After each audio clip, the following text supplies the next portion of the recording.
শারদীয় দুর্গোৎসবের মহানবমীর আনুষ্ঠানিকতা শেষে দেশ জুড়ে চলছে বিজয়া দশমী উদযাপন বিসর্জন কাল। সার্বজনীন হওয়ায় ঈদের মতো পূজাতেও পণ্য বিক্রি বেড়ে যায় কয়েক গুণ। এ ধরনের উৎসব সামগ্রিক অর্থনীতিতে রাখছে বড় ভূমিকা বলছেন অর্থনীতিবিদরা। জ্বালানি সংকটের শঙ্কায় দেশের পরিবর্তে বিদেশে বিনিয়োগের সুযোগ চান ব্যবসায়ীরা। বাজার ব্যবস্থা নিয়ন্ত্রণের পরামর্শ সাবেক গভর্নরের। এবং রাজশাহীতে পাসপোর্ট অফিসে দালালদের দৌরাত্ম্য, দ্রুত কাজ করে দেওয়ার নামে টাকা হাতিয়ে নেওয়ার অভিযোগ তৎপর থাকার দাবি কর্তৃপক্ষের।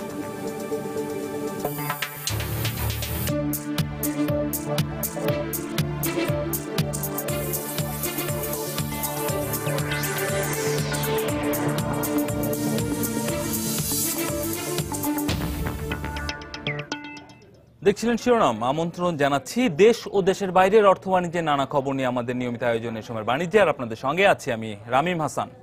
দর্শক, অর্থ বাণিজ্যের নিয়মিত খবরে যাওয়ার আগে জেনে নিচ্ছি অন্যান্য কিছু খবর। এর মধ্যে শুরুতেই থাকছে শারদীয় দুর্গোৎসবের খবর। শারদীয় দুর্গোৎসবের মহানবমীর আনুষ্ঠানিকতা শেষে দেশ জুড়ে চলছে বিজয়া দশমী উদযাপন।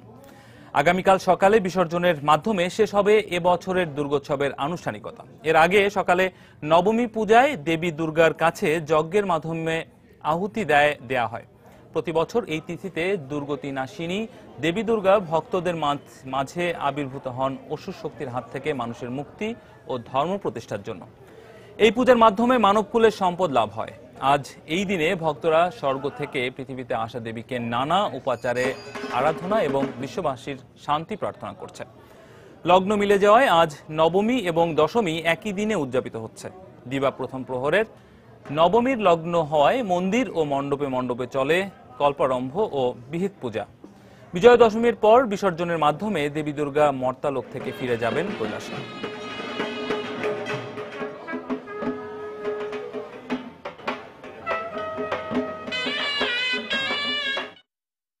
দর্শক, রাজধানীতে মন্দিরে মন্দিরে চলছে দেবীর আরতি। এই মুহূর্তে রমনার কালী মন্দিরে আছেন মৌসুমী ইসলাম। আমরা সরাসরি চলে যাচ্ছি সেখানে। মৌসুমী, কি অবস্থা দেখছেন সেখানে? রামিম, 5 দিন ব্যাপী শারদীয় দুর্গোৎসবের আজকে যে শেষ দিন বিজয়া দশমীর যে পূজা, সেটি কিন্তু কিছুক্ষণ আগেই শেষ হয়েছে। এবং পূজার শেষে যেটি করা হয়, মায়ের পায়ে হচ্ছে দেবী দুর্গার পায়ে সিঁদুর দেওয়া হয় এবং তারপরে কিন্তু যে নারী ভক্তরা আছেন সনাতন ধর্মাবলম্বীরা, তারা কিন্তু সিঁদুর খেলা খেলে থাকেন। এবং সেটি কিন্তু এখন হচ্ছে যারা বিবাহিত নারী, যাদের বিয়ে হয়নি, যাদের স্বামী আছে, তারা কিন্তু এই খেলাটি খেলে থাকে। এবং দেখতে পাচ্ছেন যে একজন আরেকজনের হাতে, কপালে, মুখে কিন্তু সিঁদুর পরিয়ে দিচ্ছে যেন। এবং তাদের কাছে জিজ্ঞেস করেছিলাম যে কেন তারা আসলে সিঁদুর দিয়ে থাকেন। তো তারা যেমনটি বলছেন যে তারা যেন স্বামী সন্তান নিয়ে সারা বছর সুখে থাকতে পারেন এবং সিঁদুর নিয়ে যেন পৃথিবী থেকে বিদায় নিতে পারেন, সিঁদুর মাথায় দিয়ে যেন পৃথিবী থেকে বিদায় নিতে পারেন। এর জন্যই কিন্তু তারা আসলে এই সিঁদুর খেলাটি খেলে থাকেন। এবং সিঁদুর খেলার পর কিন্তু যে বিসর্জন, দর্পণ বিসর্জনের যে কর্মযজ্ঞটি, সেটি কিন্তু তারা করে থাকেন। এবং সিঁদুর বিসর্জন অশ্রুসিক্ত নয়নে কিন্তু এরপরে তারা দেবী দুর্গাকে বিদায় দিয়ে থাকেন। এবং শারদীয় দুর্গোৎসবের এই সিঁদুর খেলাটি কিন্তু খুবই আকর্ষণীয় হয়ে থাকে এবং খুব আনন্দ উৎফুল্লের মধ্য দিয়ে কিন্তু তারা একজন আরেকজনকে সিঁদুর পরিয়ে দেন। এবং আমরা দেখতে পাচ্ছি যে নারীরা এখানে একজন আরেকজনকে সিঁদুর পরিয়ে দিচ্ছেন। মূলত বিজয়া দশমীর যে পূজা, সেই পূজা শেষ হওয়ার পরই কিন্তু এই সিঁদুর পরিয়ে থাকেন। মায়ের চরণে সিঁদুর দেওয়ার পরই কিন্তু তারা একে অপরকে সিঁদুর পরিয়ে দেন। তো আমরা আসলে এখানে কয়েকজনের সাথে একটু কথা বলতে চাই যে আসলে তারা কেন সিঁদুর একজন আরেকজনকে পরাচ্ছেন। যদি বলতেন যে সিঁদুর খেলা কেন খেলেন?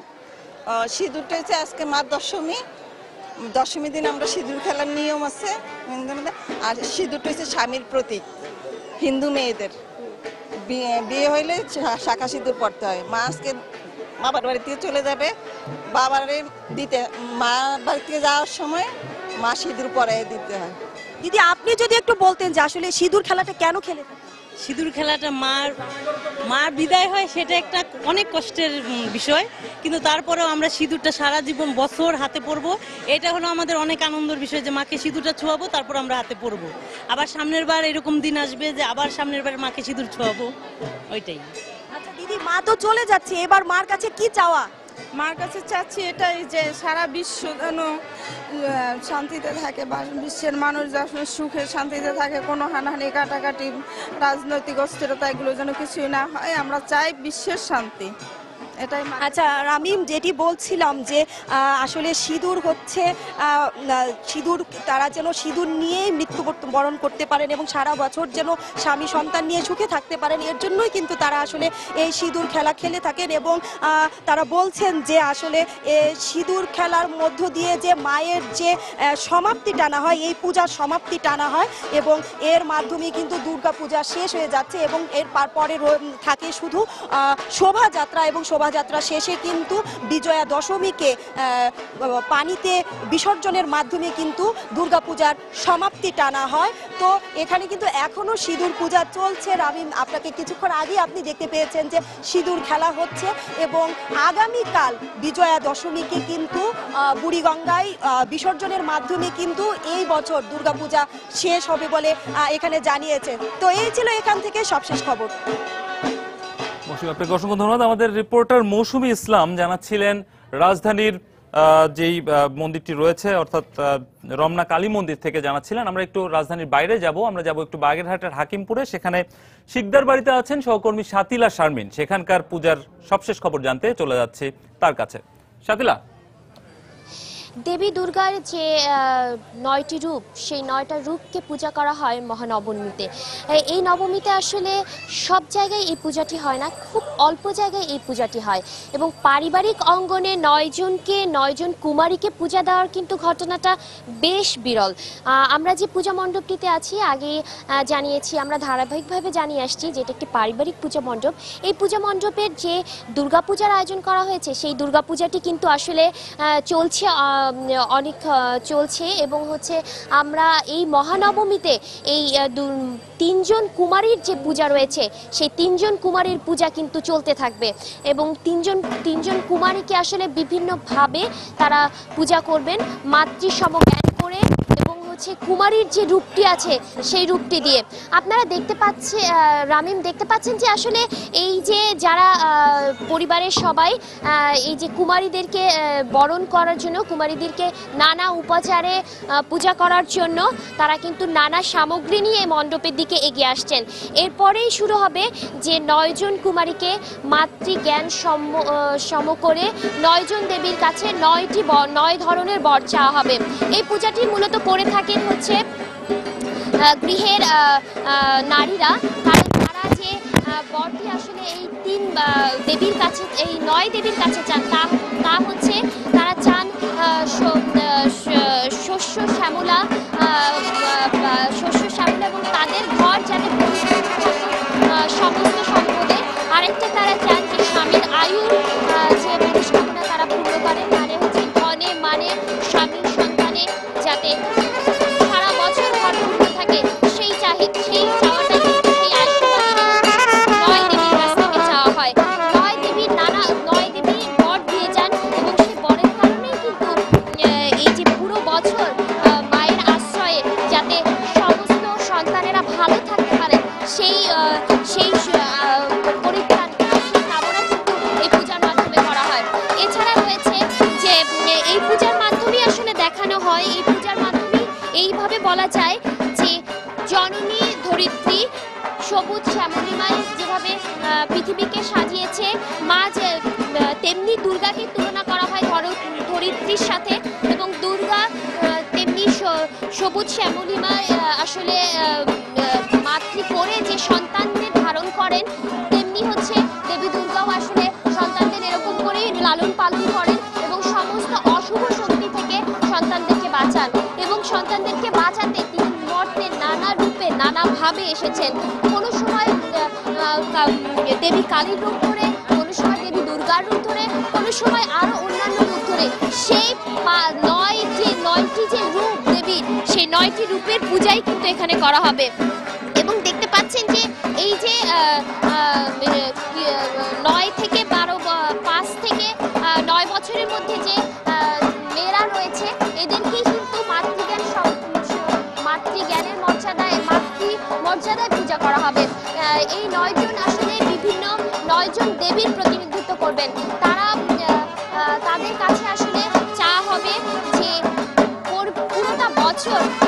এই 9 দেবী তাদেরকে পরিত্রাণ দেন এবং সেই যা যা মনস্কামনা আছে তা কিন্তু এই পূজার মাধ্যমে চাওয়া হবে। 9 দেবী তুষ্ট থাকলে সম্পূর্ণভাবে হচ্ছে দেবী দুর্গার পূজা হবে বলে মনে করছেন আসলে এই পরিবারের লোকজন। আমরা এখন পরিবারের পক্ষ থেকে এই পূজাটা আসলে কেন উদযাপন করা হয় তার একটি জেনে নিব যে তারা আসলে কেন এ ধরনের পূজার আয়োজন করছেন। আমরা কথা বলবো এই পরিবারেরই একজনের সাথে, তিনি আসলে আমাদেরকে জানাবেন যে কিভাবে কেমন করে আসলে কেন আমরা এই পূজাটা আপনারা করছেন এবং এই পূজার অর্থ আসলে। আজকে যুদ্ধের 9 দিন নবদেবী একসাথে অবতরিত হয়। 9 দেবী যখন একসাথে অবতরিত হয় তখন সব দেবতা ফুল বর্ষণ করে। তো আমাদের যুদ্ধের পরে এই নবদেবী পুজো যে করে তার জন্য অনেক সৌভাগ্য আর তার মনোকামনা পূর্ণ হয়। আমাদের সৃষ্টির নিয়মে যে 9 দেবীর পুজো মা দুর্গার সাথে একসাথে যারা করে তাদের ধনে ঘরে গৃহস্থে স্বামী সন্তান নিয়ে সারা জীবন সুখে থাকে। ধন্যবাদ আপনাকে। এই পূজা কি আসলে আর কোনো জায়গায় হয় কিংবা এই পূজাটা কি বিরল কোনো পূজা? আমার এটা ঠিক জানা নেই, আমি বাংলাদেশে কোথাও দেখিনি। আমাদের বাবার বাড়িতে পরম্পরা ছিল, ওইভাবে করে আসতেছি। আমি শ্বশুর বাড়ি এসে শুরু করেছি। দেখে যদি কারো ভালো লাগে সবাই হয়তোবা শুরু করতে পারে। ধন্যবাদ। আসলে যেমনটি জানাচ্ছিলেন এই পরিবারের হচ্ছে যিনি পূজাটির আয়োজন করেছেন এবং তিনি চাচ্ছেন যে 9 দেবীর 9 রূপের যাতে পূজা হয় এবং 9 দেবীর 9 রূপের পূজার মাধ্যমে আসলে মূলত দেবী দুর্গাকেই পূজা করা হবে। এখানে আরো যারা উপস্থিত হয়েছেন এবং দূর দূরান্ত থেকে যে যারা আসলে পূজা দেখতে এসেছেন তেমন কয়েকজনের সাথে আমরা কথা বলবো এবং জানতে চাইবো আসলে এই ধরনের পূজা তাদেরকে কতখানি আনন্দিত করতে পেরেছে কিংবা তারা কেমন দেখছেন এই পূজা মণ্ডপ থেকে। আমরা কথা বলছি এই একজনের সাথে, তিনি আমাদেরকে জানাবেন যে আসলে এই যে পূজার আয়োজনটা ছোটবেলা থেকে দেখে আসছেন কিংবা এই বাসায় পূজা হচ্ছে সেই পূজাটা আসলে কেমন লাগে?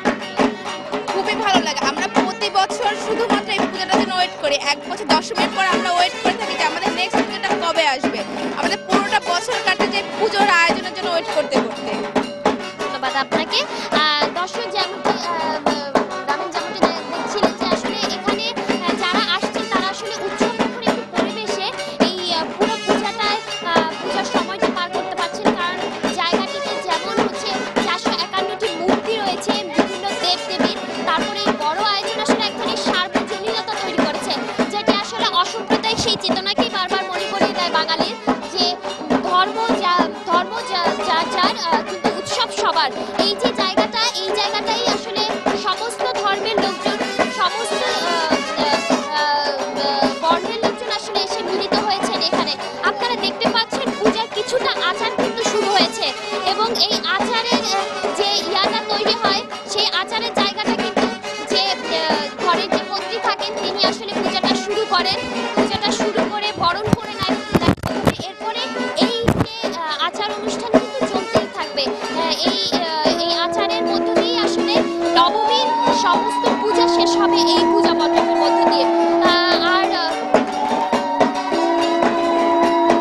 আসুন আমরা একটু দেখে নিই যে এখানে কি ধরনের আচার চলছে।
আপনাকে অসংখ্য ধন্যবাদ। আমাদের সহকর্মী শাতিলা শারমিন জানাচ্ছিলেন বাগেরহাটের হাকিমপুর থেকে সেখানকার সবশেষ খবর। চলে যাচ্ছি অন্যান্য সংবাদে।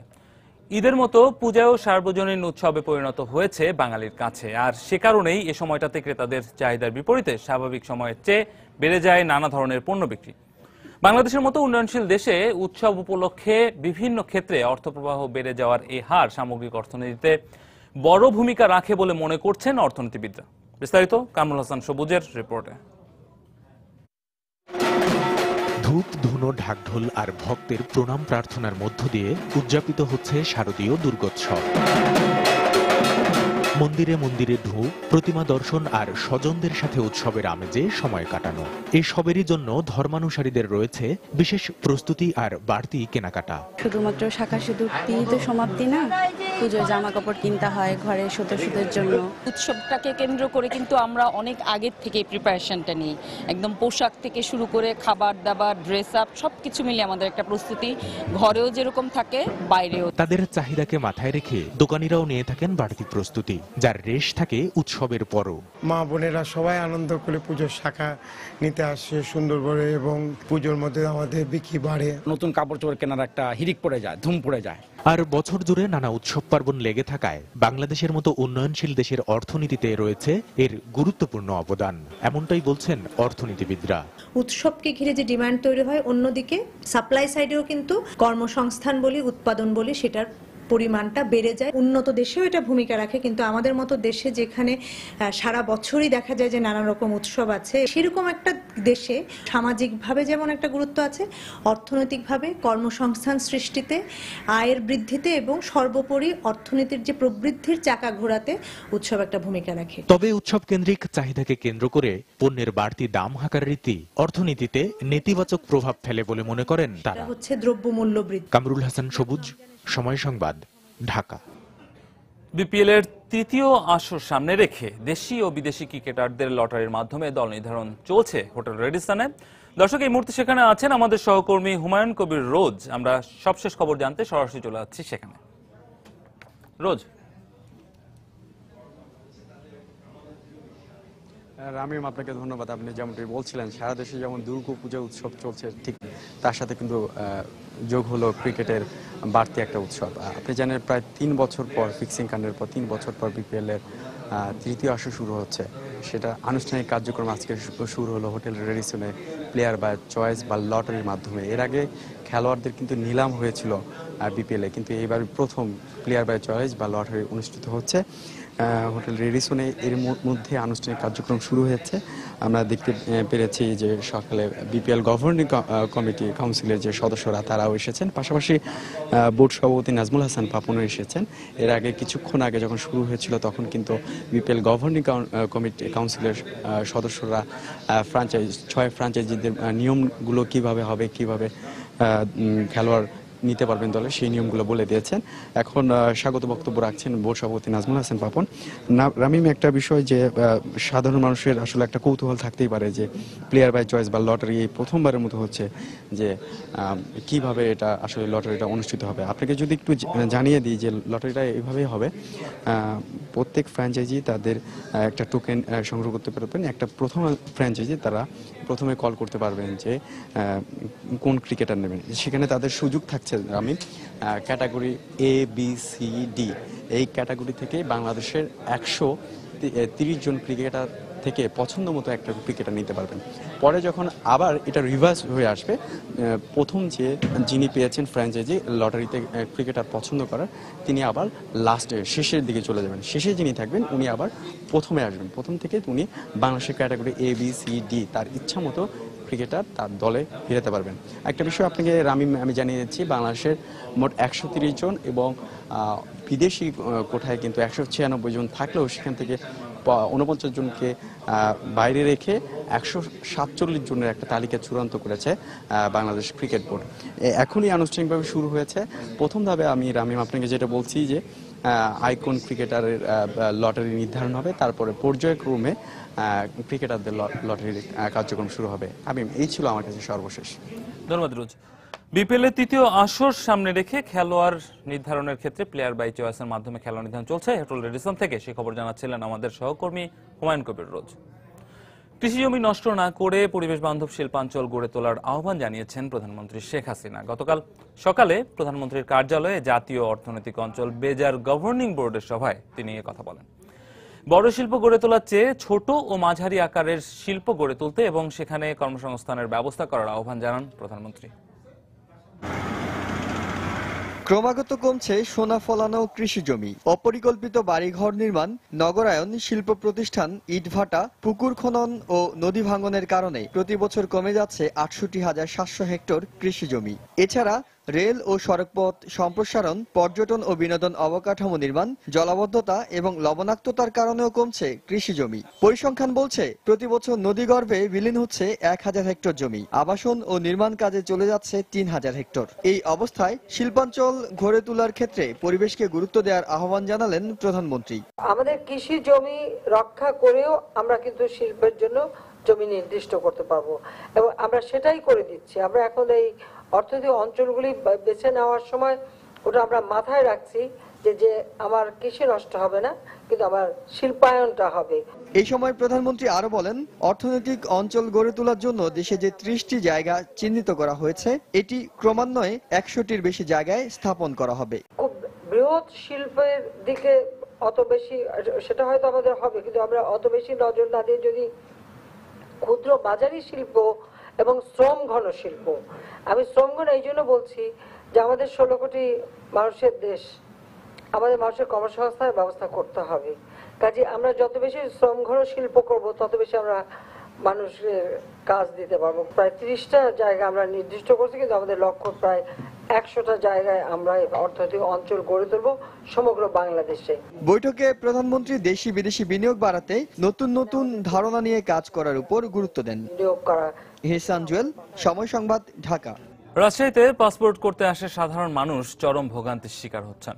ভুক্তভোগী মানুষের অভিযোগ, দ্রুত কাজ করে দেওয়ার নামে দালালরা তাদের কাছ থেকে হাতিয়ে নিচ্ছেন নগদ অর্থ। অন্যদিকে পাসপোর্ট অফিসের কর্মকর্তারা নানা অজুহাতে ঘোরাচ্ছেন দিনের পর দিন।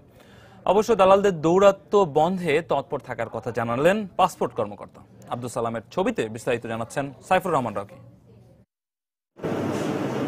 প্রতিদিন ২ থেকে ২৫০ মানুষ ফর্মের জন্য লাইন ধরেন রাজশাহী বিভাগীয় পাসপোর্ট অফিসে। এই মানুষগুলো চিকিৎসা, উচ্চশিক্ষা, বেড়াতে বা কাজের জন্য দেশের বাইরে যেতে আগ্রহী, কিন্তু ছোটখাটো ভুলের কারণে দিনের পর দিন হয়রানির শিকার হতে হচ্ছে বলে অভিযোগ ভুক্তভোগীদের। আঠা লাগাতে হবে, এটা ঠিকমতো স্টাবলিং হয়নি, তারপরে হচ্ছে এটা হারিয়ে গেলে আমাদের দায় দায়িত্ব নেই। দীর্ঘ ৪ মাস হয়ে গেল, আমি পাসপোর্ট এখনো পাই নাই। একটা ভুলের কারণে দা থাকি চালাইছে, টাকা দিলে কোনো ভুল থাকিচ্ছে না, টাকা দিলে বাস ঠিক। এদিকে পাসপোর্ট প্রত্যাশীদের কাছ থেকে বিভিন্ন কাজ করে দেওয়ার নামে টাকা নিচ্ছে দালালেরা। ধরেন ফর্ম লিখতে পারে না, আমরা লিখে টিকে দিয়ে আমাদেরকে ৫০-১০০ টাকা দেয়। এখন ২৫০-১০০ টাকা দিলে এখানে বাইরে লিখে দেয়, এটাতেই কাজ হয়ে যায়। অবশ্য পাসপোর্ট অফিসের এই কর্মকর্তার দাবি, নিয়মিত মনিটরিং করে দালালদের দৌরাত্ম্য বন্ধে তৎপর তারা। জনগণ যাতে ভোগান্তির শিকার না হয় সেজন্য প্রশাসন সবসময় অত্যন্ত তৎপর থাকে এবং সঙ্গে সঙ্গে পদক্ষেপ গ্রহণ করে। ২০১০ সাল থেকে শুরু হওয়া মেশিন রিডেবল পাসপোর্ট করতে খরচ হয় ৬,০০০ টাকা। সাইফুর রহমান রকি, সময় সংবাদ, রাজশাহী। যথেচ্ছা পলিথিন ব্যবহারের কারণে হারিয়ে যাচ্ছে রাজধানীর আশপাশের নদ নদীর নাব্যতা। মাটির নিচে পলিব্যাগের স্তর জমে যাওয়ায় ক্ষতিগ্রস্ত হচ্ছে আন্ডারগ্রাউন্ড অ্যাকোয়াফায়ারের জলসেচন প্রক্রিয়া। এতে মাটি থেকে পানির সংস্পর্শ না থাকায় ঝুঁকিপূর্ণ হয়ে উঠেছে রাজধানী। ঝুঁকিতে পড়েছে জীব বৈচিত্র্য। পলিথিন নিয়ে সেলিয়া সুলতানার ধারাবাহিক প্রতিবেদনের আজ দেখুন দ্বিতীয় পর্ব। পলিথিনের প্রভাবে মাটির 4টি উপাদান সমভাবে সংঘবদ্ধিত না হওয়ায় বাধাগ্রস্ত হচ্ছে উদ্ভিদ এবং প্রাণীর বৃদ্ধি। এছাড়া কৃষিজমির উর্বরতা নষ্ট হওয়ার পাশাপাশি পলিথিন পোড়ানোর কারণে ডাইঅক্সিন নামে বিষাক্ত গ্যাস তৈরি হয়, যা নিচের বায়ুস্তরকে দূষিত করে। আবার পলিথিন জমা হওয়ায় এবং সূর্যের আলো পৌঁছাতে না পারায় অ্যাকোয়াটিক সিস্টেম নষ্ট হচ্ছে। আর এই সবকিছু মিলেই পরিবেশ হয়ে উঠছে ঝুঁকিপূর্ণ। আমাদের আন্ডারগ্রাউন্ড অ্যাকোয়াফারের জলসিঞ্চনের জন্য অন্যতম প্রধান আধার, এবং এই আধারগুলো আমরা ক্রমাগত পলিথিন দিয়ে ভরে ফেলার কারণে এক নম্বর হচ্ছে জীববৈচিত্র্য সম্পূর্ণরূপে বিলোপ হচ্ছে, পাশাপাশি অ্যাকুইফারে আর পানি যেতে পারছে না। পলিব্যাগ শুনতে যত সস্তা মনে হয়, এটার পরিবেশের উপর এটার প্রভাব যদি আপনি বিবেচনা করেন তাহলে দেখবেন এটা কিন্তু মোটেও সস্তা না, বরং এটার ব্যবস্থাপনা অনেক বেশি ব্যয়বহুল। বাংলাদেশ নৌ আভ্যন্তরীণ কর্তৃপক্ষের এক বিশ্লেষণে দেখা যায় পলিথিন সহ বিভিন্ন বর্জ্য পদার্থ জমা হয়ে বুড়িগঙ্গা এবং শীতলক্ষার প্রায় 10 থেকে 12 ফুট পর্যন্ত ভরাট হয়ে নাব্যতা হ্রাস পেয়েছে। একই সঙ্গে সাম্প্রতিক সময়ে বিভিন্ন স্থাপনা দেবে যাওয়ার দুর্ঘটনার জন্য পলিথিনকে দায়ী করছেন বিশেষজ্ঞরা। সমস্ত পানি গড়িয়ে গড়িয়ে এখন সাগরে চলে যাচ্ছে, ফলশ্রুতিতে আমাদের ভূগর্ভস্থ পানির স্তর খুবই দ্রুততম সময় নেমে যাচ্ছে। এর ফলে কিন্তু পুরো শহর এক ধরনের লিকুইডিফিকেশন বা ভূমিধসের জন্য ধীরে ধীরে হুমকির দিকে চলে যাচ্ছে। বিশ্লেষকরা বলছেন শুধুমাত্র আইন প্রণয়ন করেই নয়, আইনের যথাযথ প্রয়োগ করা গেলে সম্ভব নদী বাঁচানো, সম্ভব নিরাপদ শহর গড়া। সিলিয়া সুলতানা, সময় সংবাদ, ঢাকা। দেশের লাইসেন্সপ্রাপ্ত বৈধ চালকের তুলনায় নিবন্ধিত গাড়ির সংখ্যা 1.5 গুণেরও বেশি, যা চালাচ্ছেন লাইসেন্সবিহীন কিংবা ভুয়া লাইসেন্সধারী অপ্রাপ্তবয়স্ক চালকরাই। এমন তথ্য জানিয়েছে স্বয়ং বিআরটিএ। এদিকে এই অদক্ষ ও অশিক্ষিত চালকদের জন্যই সড়ক দুর্ঘটনায় দিন দিন সাধারণ মানুষের মৃত্যুর মিছিল দীর্ঘ হচ্ছে বলে মত বিশেষজ্ঞদের। সাইফুল ইসলামের তোলা ছবিতে মাহমুদ রাকিবের রিপোর্ট।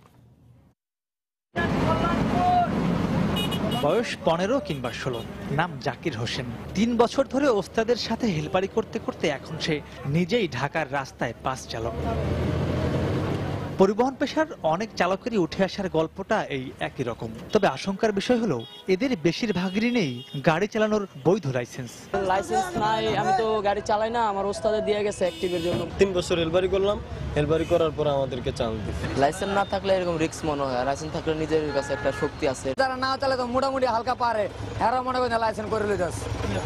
লাইসেন্স কথা হয়েছে দালালের মাধ্যমে, যার প্রমাণ মিলল মিরপুর বিআরটিও অফিসের সামনে। ভাই আপনার গাড়ি চালানো লাগবে না, আপনি নিজের নাম ঠিকানা লিখতে পারবেন না, গাড়ি না চালাতে পারলে আমার সমস্যা। লাস্ট আমি একটা কথা বলে দিই, আপনার 8,500 টাকা খরচ হবে।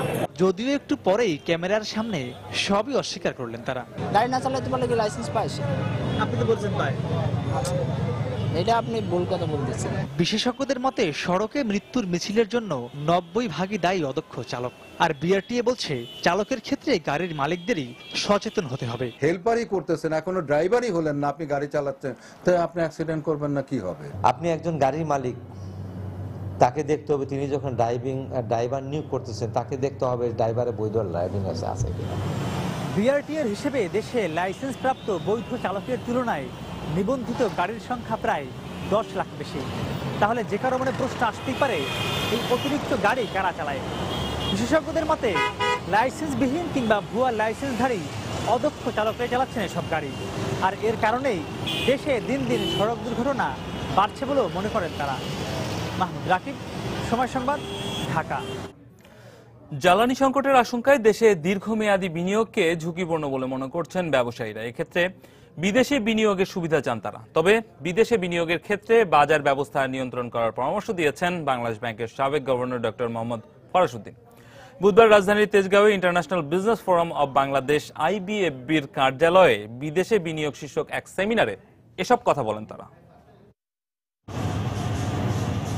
জ্বালানি সংকটের আশঙ্কায় বর্তমানে অনেকটাই বন্ধ রয়েছে শিল্প কারখানায় গ্যাসের নতুন সংযোগ। এর মধ্যে হাইতি, ইথিওপিয়া সহ বিভিন্ন দেশ অবকাঠামোগত ও জ্বালানি সুবিধা দিয়ে বিনিয়োগে আকৃষ্ট করছে বিদেশিদের। ভবিষ্যতেও শিল্প খাতে জ্বালানি সংকট মোকাবেলায় সরকারের দৃশ্যমান কোনো অগ্রগতি নেই উল্লেখ করে বিদেশে বিনিয়োগের সুযোগ দেওয়ার দাবি ব্যবসায়ীদের। সরকার বলছে যে এলএনজি দিয়ে আমাকে সাপ্লাই দিবে, এলএনজি কোথায়? যেখানে আমাদের টোটাল এনার্জি সেক্টর কোনো এনার্জি পলিসি নাই, কোল পলিসি নাই, এনার্জি পলিসি নাই, তাহলে আমি কিসের উপর ভিত্তি করে আমি আগামী দিনে ইনভেস্টমেন্ট এখানে যাব? যদি বিনিয়োগের সুযোগ দেন, আমরা লভ্যাংশ সহ আমরা দেশে নিয়ে আসবো। তবে বিদেশে বিনিয়োগের ক্ষেত্রে যথাযথ নিয়ন্ত্রণ থাকা দরকার বলে মনে করেন বাংলাদেশ ব্যাংকের সাবেক এই গভর্নর। পাশাপাশি বিদ্যুৎ উৎপাদনে গ্যাসের ব্যবহার কমিয়ে শিল্প খাতে বরাদ্দ বাড়ানোরও পরামর্শ দেন তিনি। কয়েকবারই বলবো কিন্তু যে আমি বিদেশে FDI করার বিপক্ষে নেই। Investment abroad must be in the areas of our comparative advantage. আমাদের কিন্তু কম্পারেটিভ অ্যাডভান্টেজ অনেক ব্যাপারে আছে, একেবারে সরাস দেওয়া যাবে না। বাজারকে কতগুলো যুক্তিসঙ্গত নিয়ম নীতির নিকটে মানতে হবে। আমি সেটাই বলি, সেটা করতে লাগবে, না হলে হবে না। আর দেশে বা বিদেশে আর্থিক লেনদেনের ক্ষেত্রে আরো নজরদারি প্রয়োজন বলে মত দেন ব্যবসায়ীরা। কামরুল হাসান সবুজ, সময় সংবাদ, ঢাকা। বাংলাদেশ 2020 সালের মধ্যে $25.39 রেমিটেন্স আয় করবে বলে আশা প্রকাশ করেছেন পরিকল্পনা মন্ত্রী আহম মুস্তফা কামাল। বুধবার সকালে রাজধানীর একটি হোটেলে centre for policy dialogue CPD আয়োজিত প্রবাসে বাংলাদেশি শ্রমিক নিয়ে সেমিনারে তিনি একথা বলেন। ইংরেজি ভাষা কম জানা এবং অদক্ষতার কারণে রেমিটেন্স অনেক কম আয় হচ্ছে বলেও জানান তিনি। বর্তমানে 11 মিলিয়নের বেশি প্রবাসীরা দেশে $15 বিলিয়ন দেশে পাঠাচ্ছে। প্রতি বছরই এই সংখ্যা বাড়ছে। দক্ষতা বাড়িয়ে শ্রমশক্তি বিদেশে পাঠাতে সরকার বিভিন্ন পদক্ষেপ নিয়েছে বলেও জানান তিনি। আলোচনায় প্রবাসীদের অর্থ অনুৎপাদনশীল খাতে ব্যবহার, বীমা সুবিধা না পাওয়া, রেমিটেন্স পাঠানোর সমস্যা সহ বিভিন্ন বিষয় উঠে আসে।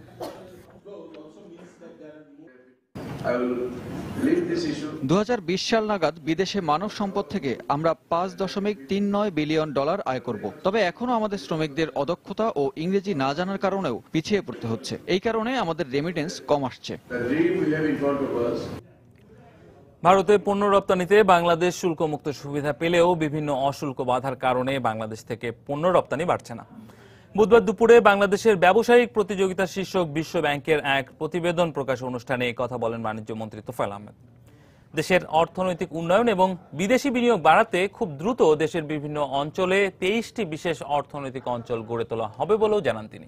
পাশাপাশি এই মুহূর্তে দেশে উদার বৈদেশিক বিনিয়োগ নীতিমালাও রয়েছে বলে জানান তিনি। এছাড়া প্রতিবেশী বিভিন্ন দেশের তুলনায় বাংলাদেশের অনেক অর্থনৈতিক সূচক বেশ ভালো বলেও মন্তব্য করেন তিনি। এ সময় বাংলাদেশে ইতিবাচক অর্থনৈতিক অগ্রগতির দিকে এগিয়ে যাচ্ছে বলেও মন্তব্য করেন বাণিজ্য মন্ত্রী। বাংলাদেশের অর্থনৈতিক উন্নয়নের লক্ষ্যে আঞ্চলিক এবং আন্তর্জাতিক বাণিজ্যের দিক বেশি গুরুত্ব দেওয়া জরুরি বলে তুলে ধরা হয় প্রতিবেদনে।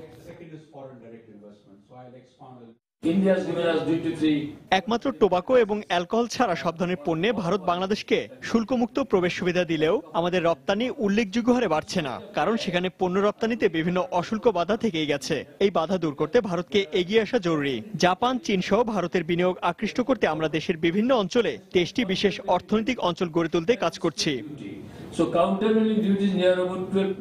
এবারে দেশের বাইরের অর্থ বাণিজ্যের খবর। দক্ষিণ আফ্রিকার কয়লা খনি কেনার ব্যাপারে আলোচনা শুরু করেছে ভারত। ইস্পাত শিল্পের উন্নয়নে এই কয়লা ব্যবহার করবে দেশটি। সম্প্রতি ভারতের কয়লা সচিব অনিল স্বরূপ এই কথা জানান। 2025 সালের মধ্যে 30 কোটি টন ইস্পাত উৎপাদনের লক্ষ্যমাত্রা রয়েছে দেশটির সরকারের। আর এই শিল্পের জ্বালানি হিসেবে দক্ষিণ আফ্রিকার কয়লা খনি কেনার কথা ভাবছে মোদী সরকার। বিদ্যুৎ উৎপাদনে ব্যবহৃত কয়লার প্রয়োজনীয় সরবরাহ থাকলেও রান্নায় কিংবা ইস্পাত শিল্পে ব্যবহৃত কয়লার পর্যাপ্ত মজুদ নেই দেশটিতে। আর এ কারণেই শিল্প খাতের উৎপাদনে ব্যবহৃত কয়লা আমদানি করতে হচ্ছে ভারতকে। গেল অর্থবছরের প্রায় 8 কোটি টন কয়লা আমদানি করেছে দেশটি।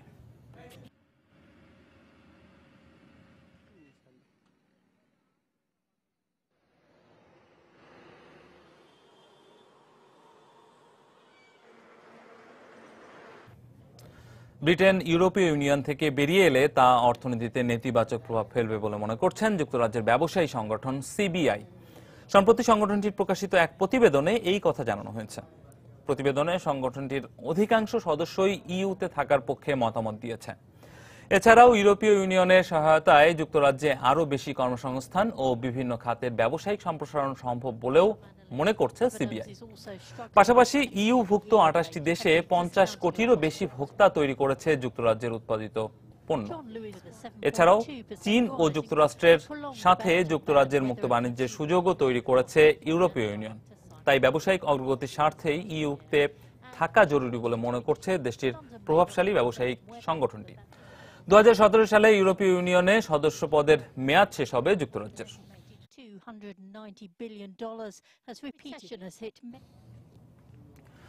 আগামী বছর যুক্তরাষ্ট্রের খুচরা পণ্য বিক্রেতা প্রতিষ্ঠান ওয়ালমার্টের আয় প্রায় 12% কমতে পারে বলে আশঙ্কা করছে প্রতিষ্ঠানটি।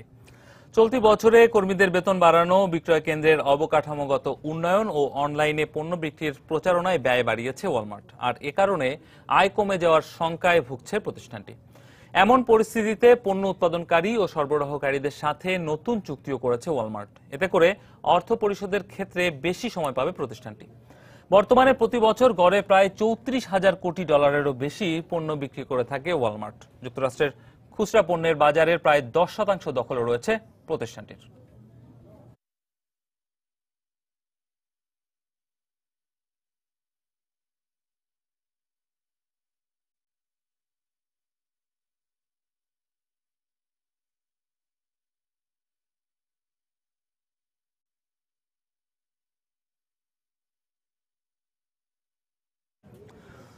নানা রকম খাদ্য কেলেঙ্কারির সাথে যুক্ত থাকায় চীনে সুনাম হারিয়েছে কেএফসি, টেকোবেল ও পিৎজা হাটের স্বত্বাধিকারী হিসেবে পরিচিত ইয়াম ব্র্যান্ডস।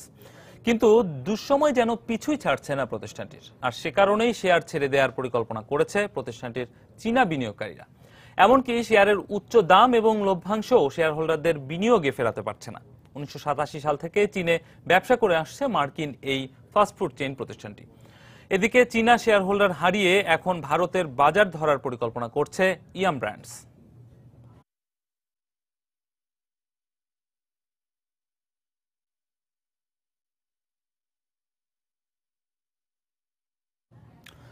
অনলাইন ডেটাবেস থেকে ব্যক্তিগত তথ্য চুরি হওয়ায় কর্মীদের প্রায় 80 লাখ মার্কিন ডলার ক্ষতিপূরণ দেবে প্রযুক্তি খাতের বিশ্বখ্যাত প্রতিষ্ঠান সনি। গেল বছর প্রতিষ্ঠানটির কম্পিউটার ডাটাবেজের নিরাপত্তা ত্রুটির সুযোগ নিয়ে কর্মীদের ব্যক্তিগত তথ্য চুরি করে অনলাইনে প্রকাশ করে দেয় হ্যাকাররা। এতে কর্মীদের পরিচয়, ব্যাংক অ্যাকাউন্ট ও ক্রেডিট কার্ডের নম্বর থাকায় কর্মীদের মধ্যে আর্থিক নিরাপত্তা নিয়ে শঙ্কা দেখা দেয়। আর তা নিষ্পত্তি করতেই এই ক্ষতিপূরণ দেওয়ার সিদ্ধান্ত নিয়েছে সনি। সিদ্ধান্ত অনুযায়ী ক্ষতিগ্রস্ত কর্মীদের জনপ্রতি প্রায় $10,000 দিতে হবে প্রতিষ্ঠানটিকে। এর আগে উত্তর কোরিয়ার নেতা কিম জং উনকে দ্য ইন্টারভিউ নামে একটি বিদ্রুপাত্মক চলচ্চিত্র তৈরি করে সনি পিকচার্স। আর এর প্রতিবাদেই উত্তর কোরিয়ার হ্যাকাররা প্রতিষ্ঠানটির ডেটাবেস থেকে হামলা চালায় বলে অভিযোগ তোলে যুক্তরাষ্ট্র।